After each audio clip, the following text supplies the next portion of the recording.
Hi, my name's Pat Roy, and this is my wife, Sandy. Hey, and we are recording the next 2 episodes of Time Chroniclers, and here's the cast. Hi. Hey, guys, thank you so much for being here today. And I got to run to the airport, so I'm going to take off. But I want to let you know how much I appreciate that you guys are doing this. And I'm excited about what the Lord is doing with Time Chroniclers. So thanks for being here, Summer. I'll see you later, cutie. I love you. Okay, see you in a few days. Okie doke. Okay, thanks, guys. Bye.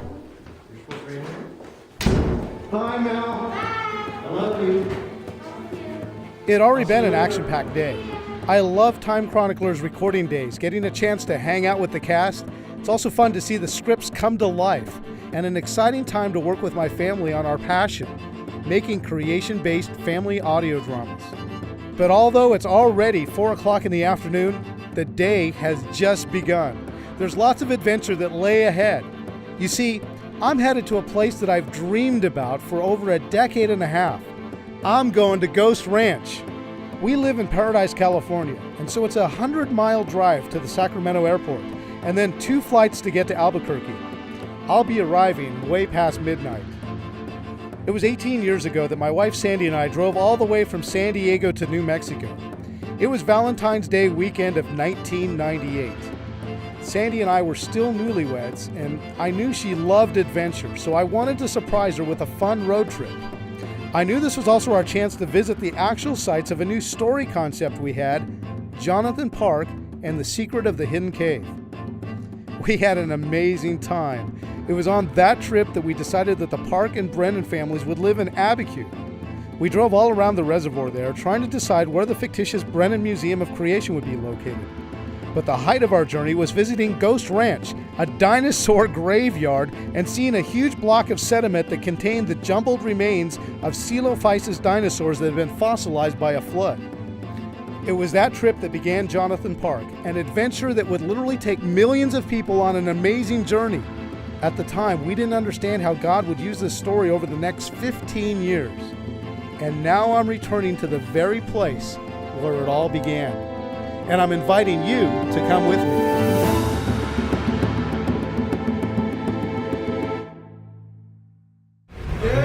My purpose for coming to New Mexico is to publicize Genesis Apologetics' new Debunking Evolution project. It's a series of free videos, a book, a student guide, and online classes, all designed to help students know the scientific case against evolution. You can find out more about it by going to debunkevolution.com. This morning was very sentimental for me. I was doing a TV interview in Santa Fe, New Mexico, and if you've listened to Jonathan Park, you know that much of our characters' lives take place here. Coming back and seeing this town almost seems surreal to me. As a matter of fact, when I first arrived, there was a rainbow stretching over the city. But when I finished the interview at Sun Broadcasting TV, it was time to get on the road.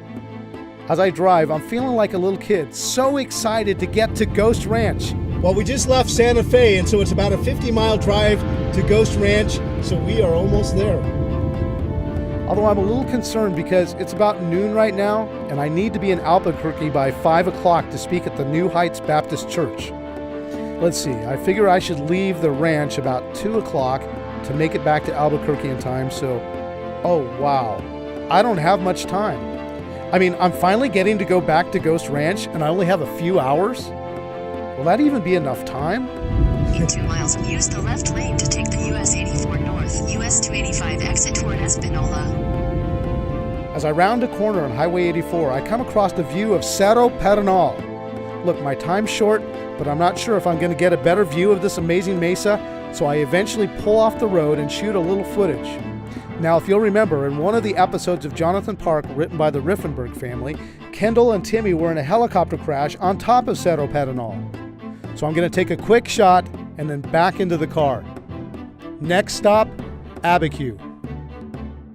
Well, here we are at Abiquiu, New Mexico, and what a great place to come back to. Over a decade and a half ago, Sandy and I began writing stories about this little town.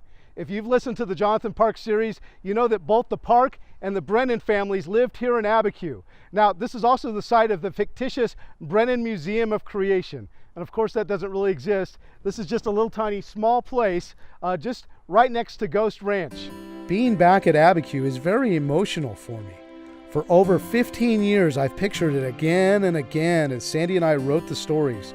Over all these years, I've looked at maps, I've used Google Earth, I've actually even called people in the area to get information so we could portray it accurately. And now I close my eyes to remember what this place means to me. And when I open them, I'm actually here. In reality, there isn't much to see. There's a church, several small dwellings, a gas station, a post office, and even an elementary school. But in Jonathan Park, this was the site of the Brennan Museum of Creation. Although Abiquiu is such a small little village, I just wish I could spend hours here. I want to walk around and think about all the years that it was the focus of my imagination. But it's already 12:50. My time at Ghost Ranch is getting shorter and shorter. It's definitely time to get back on the road. As I drive a few more miles, I come across Abiquiu Reservoir. Again, this lake is the one that overflowed its banks on the first story of Jonathan Park, and it was mentioned throughout the entire series. I'm now just a few miles away from Ghost Ranch, and I'm seeing some amazing rock layers.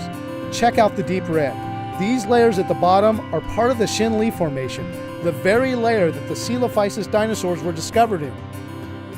Just a few minutes later, I arrive at Ghost Ranch. Wow, I'm really here after all these years. Let's go do some exploring. You know, I wonder if it'll really be as amazing as I remember, or has a decade and a half built it up in my mind.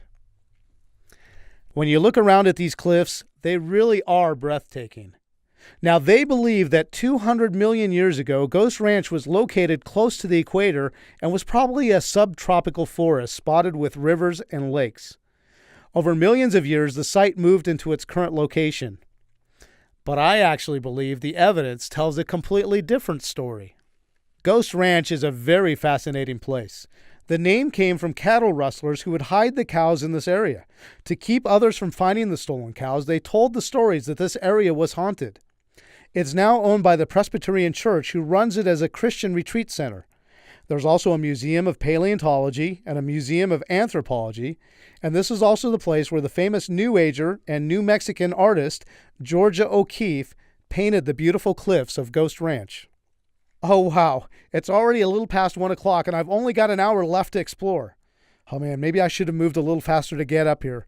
But no time to worry about that. I've got to start with the Museum of Paleontology. As you can see, this is just a little one-roomed museum. It's small, but it has a lot to say. I'm surrounded by plaques, fossil reconstructions, and displays, and all of these things tell the evolutionary story that they've created of a subtropical forest that was close to the equator about 200 million years ago during the late Triassic period. The displays talk of amazing creatures that they believe once roamed this area, things like Metaposaurus, an aquatic-like animal, Editasaur, an extinct reptile with a small head and upturned snout, Hesperosuchus, a crocodiliomorph, Pseudopalidus, a giant crocodile-like animal, Silosaurus, a reptile they classified as being on a slightly different evolutionary branch from dinosaurs. Of course, the star of the show is Coelophysis, and right here you get to see a reconstruction of what the skeletons would have looked like. These little dinosaurs supposedly lived 200 million years ago in the latter part of the Triassic period. It was about 9 feet long, stood about 3 feet tall, and they believe it was one of the early ancestors to T-Rex. They found another creature here that represents a real problem for the evolutionists, the Ephiga. Remarkably, it looks a lot like the Coelophysis, but they claim it has a beak like a bird or a turtle. They say it's actually related to crocodiles. So here's the problem. As you can see, Ephiga and Coelophysis look so similar, and yet, according to evolutionists, they are not closely related. Their solution? Evolution created two very similar creatures twice. This points out the huge problem for evolutionists. Imagine the impossible job they have. They have to classify every organism on Earth, trying to identify the similarities and arrange the entire animal kingdom into evolutionary relationships. But like we see here with Ephiga and Coelophysis, there are times in which the two unrelated animals turned out very similar. So they're forced to say that the same type of creature evolved twice, independently of each other. This is called convergent evolution. But what do creationists say about similarities between animals like this? Well, simple. They would just say that both creatures were created by the same designer who chose to use similar designs. It's just like human engineers. Jets, cars, motorcycles, and skateboards all have wheels, but were made fully functional to serve their own purpose. That would be the same thing we see in the animal world.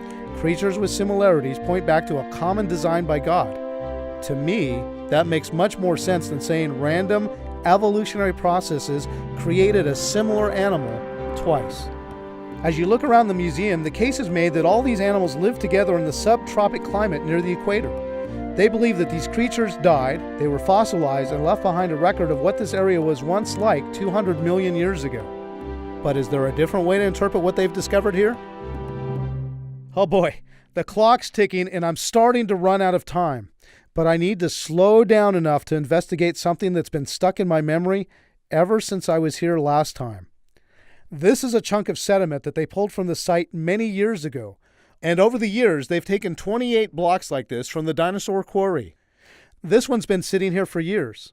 I was told that before the roof was completed, it was lifted by a crane, and then the rest of the building was built around it. You know, normally there's a paleontologist here to talk with the museum visitors, but of course today, he has the day off. But that doesn't stop me from getting a closer look. I remember looking at this very block more than a decade and a half ago when Sandy was with me. For years, I've done talks about dinosaur graveyards, describing to the audience this very block of sediment. And now I'm standing right here in front of it. To me, it looks like hundreds of dinosaurs were put into a giant blender, and then poured out right here. I mean, check it out. Skulls, leg bones, claws, and even that scope is focused on some of the teeth.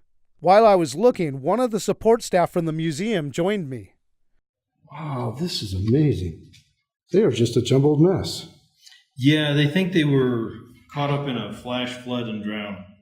They were caught up in a flash flood and drowned. Yeah. Amazing. You know, it truly is amazing.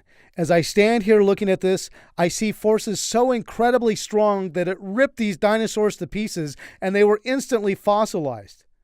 You know, it occurred to me, was I looking directly at the result of the worldwide flood?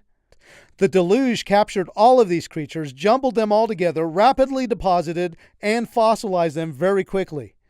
Creationists also believe there was major volcanic activity happening during the flood. The volcanic eruptions burnt trees, which would have formed charcoal. Another clue is when we look at the layers themselves. Like I said, the Shinli Formation that holds the Coelophysis fossils stretches over 100,000 square miles. But here on the wall, they show the other layers at the site. Look at the layer above the Shinli, the Entrada sandstone. It's not only found here, but also stretches over Wyoming, Colorado, Arizona, and Utah. You can see that the Morrison Formation is also here, and that layer is found at Dinosaur National Monument in Utah and contains hundreds of dinosaur fossils buried with tons of clams. This layer stretches over 700,000 square miles. Now, the layer on the top, the Dakota Formation, is interpreted as water-deposited rock that contains marine fossils. It stretches over Kansas, Nebraska, Iowa, Minnesota, and Wisconsin. Instead of a local flash flood, I think the extent of these layers are an amazing testimony to the worldwide flood. Well, look, if I'm going to get out to the actual place where some of the Coelophysis were excavated, I need to hurry because it's now 1:40, and I need to get back on the road at 2 o'clock. Oh man, I'm running out of time, but one last thing catches my eye. It's a display about how the site was dated to 200 million years. This case talks about absolute dating, and the other about relative or correlation dating. They're trying to explain how they date rocks. You see, rocks contain radioactive material that slowly turns into non-radioactive material that they call daughter product. They believe that the rate of decay is constant, and so, as the theory goes, they measure the amounts of radioactive material and daughter product and then make the determination about how long the process has been taking place in the rock, and then they can assign it an age. However, radiometric dating has been shown again and again not to work. For example, my friend Dr. Steve Austin had a rock dated from the Mount St. Helens lava dome when it was about 10 years old. A lab dated parts of this rock from 340,000 years to 2.8 million years. but it was only 10 years old. Another friend, Dr. David Shorman, dated a rock that he took from a 100-year-old lava dome at Nova Rupta in Alaska. The lab dated it to be 5.5 million years, and it was just 100 years old at the time. You see, there are so many examples of wrong dates. So why, when radiometric dating fails so epically on rocks that we know how old they are, why do evolutionists trust the dates of rocks of an unknown age? Like I mentioned before, this case talks about relative or correlation dating. Here, they explain that once dates are determined using radiometric dating, they can use those fossils and layers as an index for dating other layers or fossils. In other words, if they find a fossil at another site and they were able to date the rock that was around it, then if they find the same fossil here, they can assume it's the same age. But again, if radiometric dating doesn't work in the first place, then the dates they derive using correlation dating are wrong too. Okay, as I look at the time, I've got less than 20 minutes before I have to leave to start my way back to Albuquerque. But there's one last place I want to visit before I go. The actual place where they excavated the coelophysis. I realize I don't have time to get there. I'm unable to go because I need to get back to Albuquerque. I return only 6 weeks later to pick up where I left off. I stop briefly in the Ghost Ranch office to confirm the trail I need to get there. The woman gives me a map to the actual Dinosaur quarry and explains that it's about a half-mile hike. My goal is to capture a little video and then head back. As I hike past the retreat center, I can see that it's in full swing here at this Presbyterian camp. When I stopped a few times to ask the staff if they knew the way to the dinosaur site, I'm surprised to learn that many of them don't even know about this amazing dinosaur discovery just a short distance from where we're standing. Along the hike, I pass a creek, and then some of the most breathtaking views. The cliffs are so beautiful. What an amazing hike! I can see that I'm headed to the back side of the formation that first grabs your attention when you enter Ghost Ranch. I also know there won't be anything too impressive about the site. Without the excavation going on, I'm guessing that it'll be nothing more than a beautiful view. So this is the actual place where we found the coelophysis. This is where that block of sediment came from down in the museum. I was right. Aside from the signs, no one would know that this was a dinosaur graveyard. It was in 1947 that paleontologist Dr. Edwin Colbert began discovering coelophysis here. He eventually wrote a book called The Little Dinosaurs of Ghost Ranch. In one chapter, Dr. Colbert debunks all the other ideas for the extinction of these animals that have been suggested. Things like poisoning, disease, starvation, or maybe they were stuck in a bog. Instead, he points out the evidence for a flood. Unfortunately, Dr. Colbert ends that chapter of his book with these words. One final comment. The mass death and burial of coelophysis was almost certainly a local catastrophe and was not part of a broad extinction of reptiles that marked the end of the Triassic to Jurassic history. Well, I would disagree with his conclusion that this was just a local catastrophe. As I pointed out before, this very layer, the Shin-Lee Formation, averages 50 feet thick and stretches over 100,000 square miles. And there are many dinosaur graveyards all across the United States that show evidence of massive flooding. And many of these graveyards also include dinosaurs, clams, salamanders, birds, turtles, mammals, and so much more, all jumbled together. So I do believe that Ghost Ranch is the result of a mass extinction from the worldwide flood. You know, it was after reading Dr. Colbert's book about this very site that I decided this had to be the setting of the Jonathan Park story. And while I want to stay longer because this place has such meaning for me, I know I need to get back down the trail so I can get on the road. Well, unfortunately, we're out of time, but I hope you've enjoyed exploring Ghost Ranch. Like I mentioned, this was the birthplace of Jonathan Park, but there's another audio adventure beginning, and that's called Time Chroniclers. I invite you to come to our website to find out more about that or to sign up to be on our list to get updates. That's timechroniclers.com. This is Pat Roy. I hope you've enjoyed exploring with us today.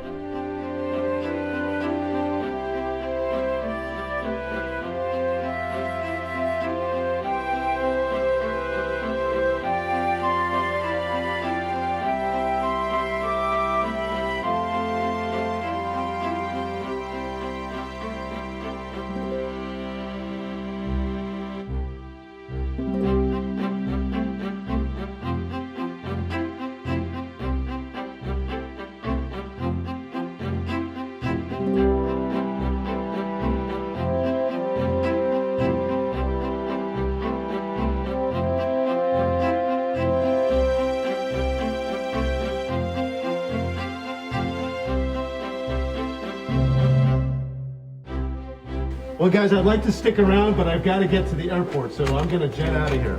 Oops. Yay. And he's taking the water bottle with him. I realize why you don't use old tripods. Wait, am I even supposed to be out here? I don't think I am. I'm supposed to be. Bye, Mel. I love you. I'll see you later.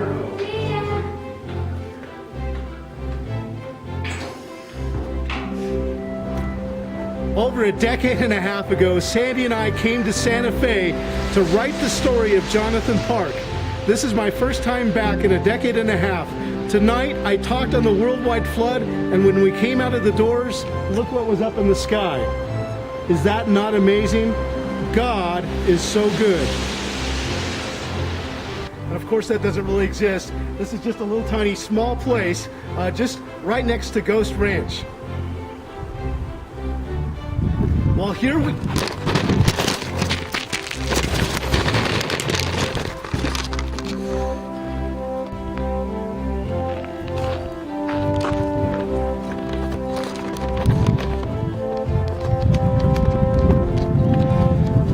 This is Pat Roy.